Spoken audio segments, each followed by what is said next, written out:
And tonight, one teenager is in the hospital. Another is in custody after Niagara Falls police say they stole 2 cars from local hotels and got into a chase with officers. It happened around 8:30 this morning. Police say the teens were driving a Kia, another driving a Hyundai on the Niagara Scenic Parkway. During the chase, the teens crashed into each other. The Kia rolled over and a 16-year-old was ejected. A 15-year-old pulled over and surrendered to officers. Tonight, we still have not gotten an update on the condition of the teen who was hospitalized. This is just the latest in a string of vehicle thefts in our region.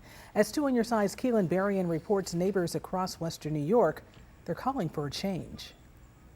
The issue continues. Police on pursuit, chasing people stealing cars.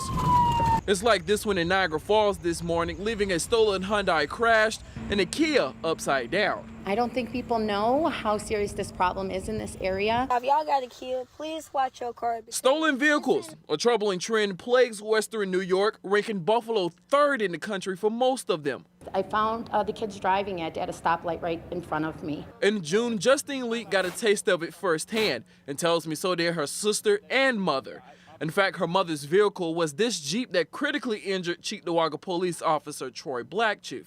What went through your mind when you found out and knew that was your mom's car? It was a lot of fear. The biggest concern ultimately comes from will we get sued or backlash. And since then, she took her story and ran. My Kia was stolen from my driveway. I'm a mom, I'm a nurse. I want to live in a community where we're safe and where youth and families are thriving. Photos of stolen vehicles hang from seats inside the Frank E. Merriweather Library. It's where Link is calling on the community with a panel to stop the issue and start holding others accountable. Focus on prevention. We don't want to just react, but how can we prevent these things from happening? On that panel was Pastor James Giles with Buffalo Peacemakers. We have to begin to marshal our efforts around this. He says some of his youth were involved in a few thefts. We've been able to turn a few around,